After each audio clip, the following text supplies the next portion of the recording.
Hello everyone, Niev here, and I just got the Lord of the Rings Tarot, and this is the deck from Insight Editions. Oop, the box is real stiff right now. I just got it. Oh, here it goes. Oh, there it goes. Finally, that'll loosen up over time. I did already like briefly go through this. Just looking through everything's still in order. So the box itself, I really do like the style of the box. It is a little tight. I do wish it was smaller. I kind of wish these boxes would like hug the deck instead of having an insert and then having the deck in there, and then having whatever booklet or pamphlet or whatever fit the size of the deck. Because this is quite large, and if you know how I like to store my decks, I do like to make bags for each of my decks, but I make them big enough to hold the boxes usually. If the boxes are too big, then I don't. I just make them big enough for the deck itself. I'm still trying to decide if I want to make a bag for just the deck or if I want to make a bag for the entire box. And I'm really not sure. But I did just order some fabric for this, so that should be coming in soon. And it's Lord of the Rings themed, so we'll see. Now the pamphlet itself, I wish this was a booklet because this is actually quite daunting. It's huge. It completely folds out, and it's like, this is gigantic. It's front and back. I mean, I can't even get it on camera. If I had to guess the size of this, looking at just the image here, or just the paper here, I'm gonna say it's about 30 by 24. I'm just guessing, but it's really large, and it's front and back, and it's a bit cumbersome here. I kind of wish it was a booklet. But I do like that it comes with a few spreads here, which I will definitely be trying out. We've got the Trilogy spread. We've got Second Breakfast, which is awesome. And then the spread down here is The Road. So nice. I like this. Now, you know, I think this deck and I think it's also the Labyrinth Tarot, they both get a lot of grief because they are pip decks, but I actually really like this style, this like woodcut style. And while I'm talking about this, I'm just going to go through the cards. So let's zoom in a little bit. All right, so I actually really like the style. I love this woodcut look.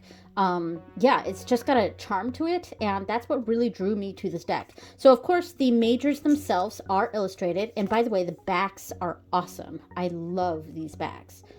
Really, really cool.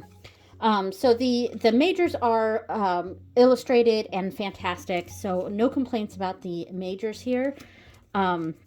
It's when we get to the minors, and not the courts, because the courts are also illustrated. The minors, though, are pips, which I don't mind with this. And I think it's because it's the way it's done. And I'm going to compare it a bit to the Star Trek The Next Generation deck, which I don't have. I have the Star Trek original series. Sorry about the dog. I have this Star Trek original series, the one that's the independent version. Anyway, and that one's infinitely better than the Inside Edition ones, the Next Generation one. But that one, the minors for that one are they're pips, but they're even worse than these ones. So I'm almost done here with the majors, and it's just, they're very, very uninspired, very copy paste. Whereas I feel like even though this deck has the pips, I don't know, there's something a little bit better about the way that they did it in this deck and the Labyrinth Tarot, which I do not have yet. Both of those have the same style, this woodcut looking imagery. Here's the last of the major arcana. And now the aces and the courts are also illustrated. This is fantastic. So rings are, instead of coins / pentacles, they call them rings in this one, which of course makes sense. So the king, queen, knight, and page, which is really cool. I like this page of rings. Now here are the minors. In fact, I'm just gonna go ahead and pull out all the minors for each suit so we can see what they look like, and then we can look at the quartz themselves. Okay, so here are all the rings, 2, 3, 4, 5, 6, 7, 8, 9, 10.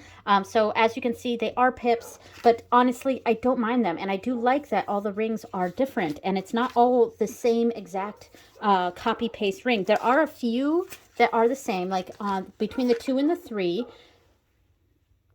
Between the 2 and the 3, I mean, we see that these are repeated here. So there are repeats of the rings themselves, and this is the other one that's here. So there are repeats, but I don't know.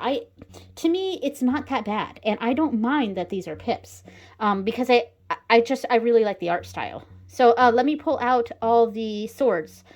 So for the ones that are illustrated, we have the ace here. We have the ace, the king, the queen, the knight, and the page. And then I will go through and show all of the pips for this real quick. So 2, 3, 4, 5, 6, 7, 8, this one's cool, 9, 10. So I think this one's actually kind of the neatest because there is some variation. The 2, and I don't know how I feel about this because I kind of wish, like, if it was going to do stuff like this, that it did it with all the cards. Because I like this. I do. I really like that they went with something it's still pippish, but it's kind of illustrated. And they didn't do that with the rest. I do like this one a lot with the spider. That's great and makes sense. And then they didn't do that with the rings, the suit of the rings. I do apologize for my dog if you can still hear her. Like, people have the audacity of walking by our house, and she just can't stand for that. So here's the cups. We have ace. Oops. I'm just going to put this all over here. Okay. King. Queen. Knight. And page. And let's check out these cups. The cups are pretty neat. There's kind of like with the rings, there are different types of cups, and they are sort of copied and pasted. But there are different ones on each set here. So I don't mind this. I know it's pips. They're not illustrated. They're a little lazy, but it doesn't bother me. And I think it's because I really like the art style. I really like this woodcut look. And that's the main reason I've been wanting this deck for a while. So here's the wands.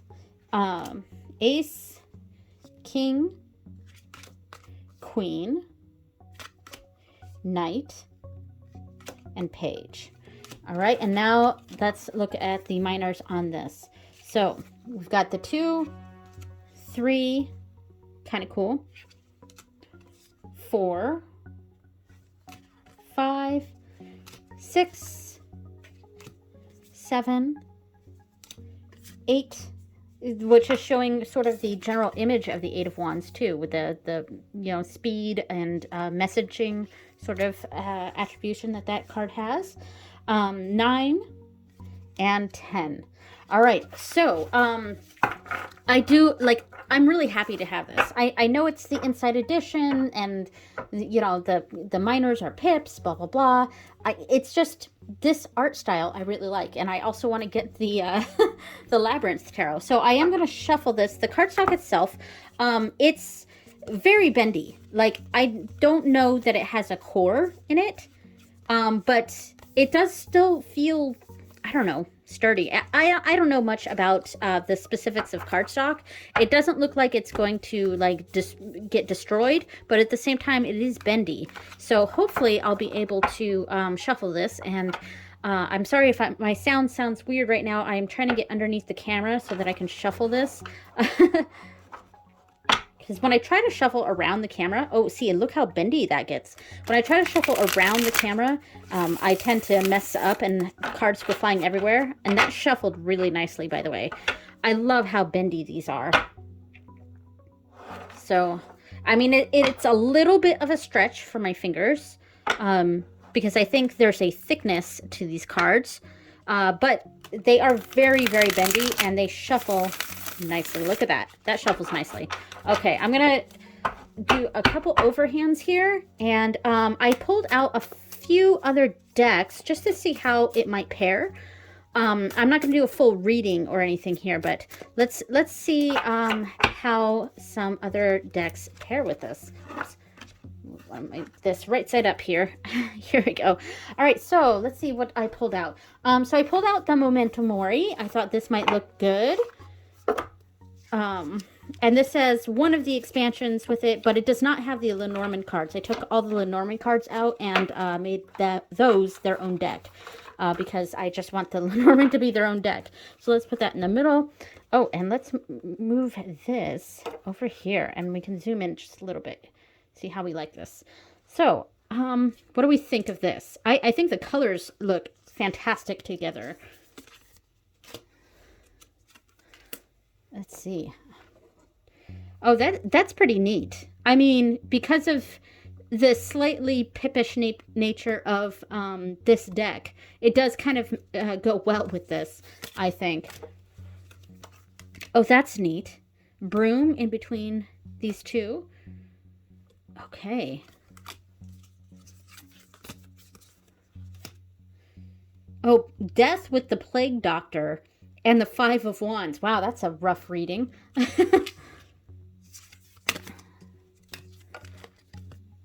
All right, that's looking pretty good. I think this actually goes nicely. So that's the Memento Mori. Let's try the next deck here. So I also pulled out the, I think this is called the Herb Crafters Oracle. Now, I don't know how it will go just because it's so stark white with the beigeiness. So I'm not quite sure how I feel about this. So the Nine of Wands between and the King of Cups with Dream in the middle. Interesting.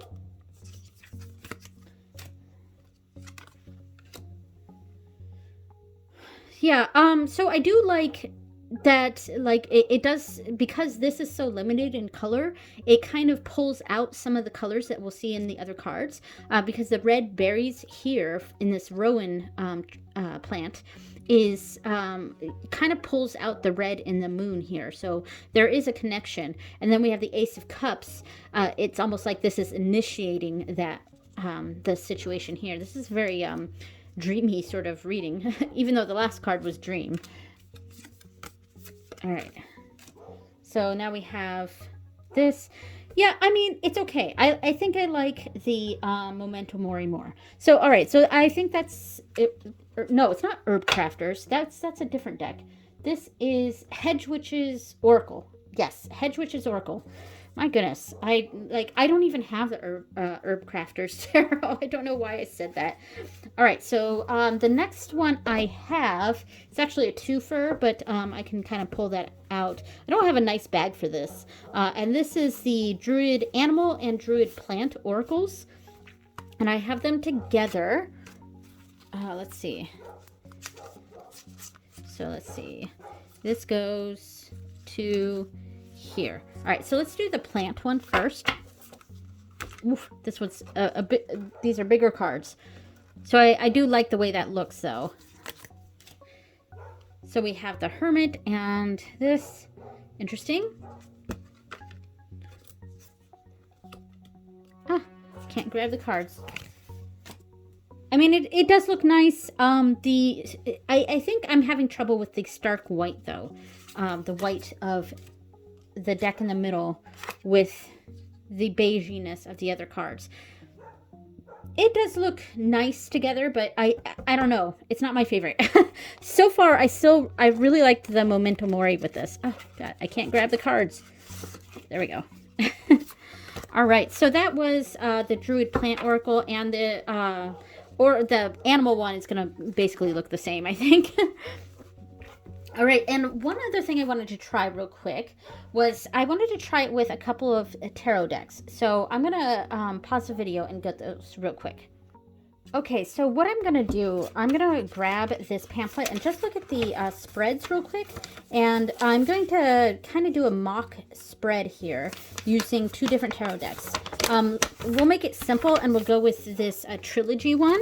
So card 1 is the Fellowship, and that goes at the top, 1, 2, 3. And this card represents the primary issue at hand. What do I need to know in order to destroy the One Ring? Card 2 is the Tower. This card represents the path to avoid. What could be an obstacle on my journey to Mordor. And card 3 is the Return. This card represents the path to follow. What will guide me safely to victory and help me defeat evil?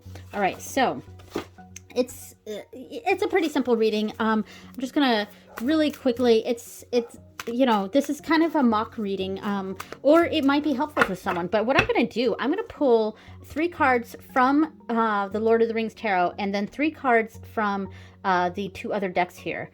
All right, so let's see. The first one is the Fellowship. This card represents the main issue. So we have the 4 of Swords. Okay, and then the Tower. This is the obstacle. We have the Hierophant and the Return, and this is basically the advice. Oops. We got the Fool. Okay. I kind of like that. Okay. So the issue is an issue of rest. Maybe not stepping forth and doing what we need to do. And yeah, because we see with the Fool, it's like, go ahead and just do it. And the obstacle is kind of, maybe there's too much rules and a lot going, maybe, you know what I'm kind of thinking of? Like, it's sort of a legacy is over our head. And we're trying to live up to something. And so the Fool advice is to just go ahead and do it. That's how I'm reading that. And I mean, we could read real quick what the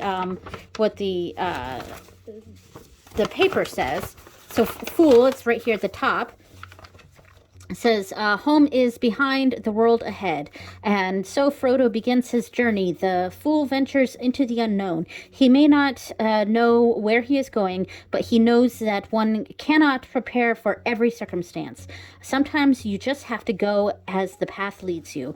So I don't read reversals, so I would just read the upright meaning here. You are being offered an exciting opportunity, the chance to broaden your horizons, and even if you aren't feeling fully confident, you are being encouraged to say yes. It's natural to be afraid, but don't let that keep you from a great adventure.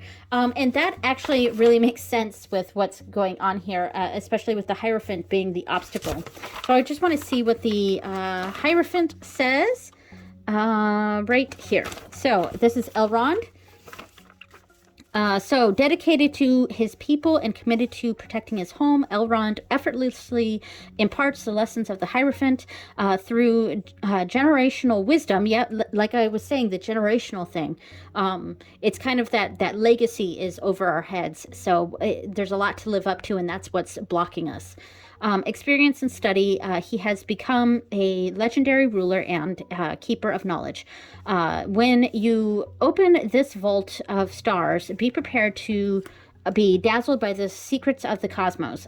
I'm sorry if I'm stumbling over this. I'm not wearing my glasses. Elrond's arrival in your reading suggests that you need to adopt the role of learner.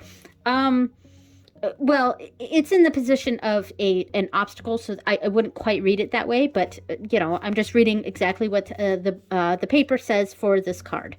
And the upright meanings tend to be a bit more positive when they give an upright and reversed. Well, I guess it depends on the card, but anyway, soaking up everything you can about your chosen path.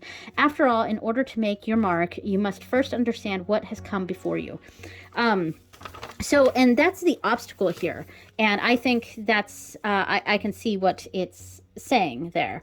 So, I mean, that's a very interesting reading. And the Four of Swords, of course, is a card of rest. So that's the main issue right now is lack of action, I think, is how I would read that. So one thing we could do, which is what I wanted to try to do, was pull out another tarot deck. And in this case, I pulled out the Transient Light Tarot. This is the bag I made for it. And here's the cards. I'm going to really quickly just overhand shuffle these. I can't riffle shuffle this deck because the cards are just too thick. I actually hate the cardstock of this deck. But it's okay. I like the deck itself. I just don't like the cardstock. All right, so let me pull out, just expanding the reading a bit. The Four of Swords with the Two of Coins. So maybe we feel like we're not stepping up because we're not doing our actions. We're not being active because we feel like there's too much going on. There's too much we're juggling. And then the obstacle, Hierophant with the Nine of Coins. Very interesting. Okay, I'm gonna think about that for a second. And then the advice is the Fool, and let's pair it with the Six of Coins. Okay, so I sort of see that. Whoops, I'm bumping the camera. And I noticed that all of these were pentacles, or coins in this. Well, the images are pentacles, but the the cards say coins. So that's very interesting. So there's a lot of practical things on the mind here. The Nine of Coins is a card of kind of that, I would say, the fruits of our labor. Maybe we feel like there's a path that we need to take that we're not taking because there's a lot going on. We're trying to prioritize things. And what's blocking us is maybe we feel like things are already good right now, and we're trying to live up to that standard, and this standard that is so great here because the Nine of Coins is something that's very established. So that's what we see here. The Fool says just do it, but paired with the Six of Coins, maybe we're saying that we need to reach out for help. And with the expectation that a sort of symbiotic relationship there, you help me, I help you sort of situation. Maybe we will find someone that is maybe in the same situation, doesn't quite have this established situation going on here, and we can help each other by going forward. So that's how I would read that. Now I'm going to set these aside, and I'm going to grab one more deck. Just to do that same sort of reading, but this is the Yonasi Yaus, and I thought this might look good with it too. And I did really think that the Transient Light Tarot looked quite good with this. All right, so this one, I can riffle shuffle this one, but I'm just trying to, I have to get under the camera to do that, so I'm just going to overhand shuffle here. All right, so the Four of Swords is our situation, paired with, ooh, okay, interesting. This is the Devil. Is it? Diano. Yeah, the Devil. So maybe we're, you know how I would read this as this sense of laziness. Like we're not getting off our butt because we're tempted by the couch, basically. We're tempted by that restful, not doing, like, oh, it takes so much effort to do this. Like, and that's the main situation going on. We're not moving forward because it's just too much work right now. So we're tempted to just relax and do nothing. And which sometimes that's a form of self-care. But in this situation, we need to move forward. So, because that's the advice. We need to get off our butts. So what is the obstacle? The Hierophant paired with the 10 of, right, that so matches this. The 10 of Wands, or in this case, Bastos. Yeah, because we've got a lot on our load. Like we've got a lot with us. So that's why we're so tempted to just not do anything. And that's the obstacle here. There's a lot weighing on our minds. It's so much work to do to live up to what this standard is. And so the advice is to just do it. So that's the Fool paired with, we have the Two of Swords, so espadas. The Two of Swords here. All right, and you know, I kind of connect that with that previous reading where it said to ask for help. I feel like, but with the Two of Swords, it's more of a gut feeling sort of thing. So you got to kind of follow our gut, and we just need to get off our butts and do this. And we know this is where we need to be. We know that this is what we need to do. We're tempted not to, and there's a lot weighing on our minds, but it's something we know we need to do. And we've just got to follow our gut with this and get off our butts and do it, and kind of do it our own way, because that's kind of how I read the Two of Swords too, is following that gut feeling, and it's kind of we're making our own path. And that's how I read the Two of Swords sometimes. But yeah, so I actually thought this was pretty cool, reading this this tarot reading with two different decks. So that was pretty neat. All right, I'm gonna put these away. All right, so here we go. There is everything for the thumbnail here. Thank you so much for watching, everyone, and I will see you next time. Bye!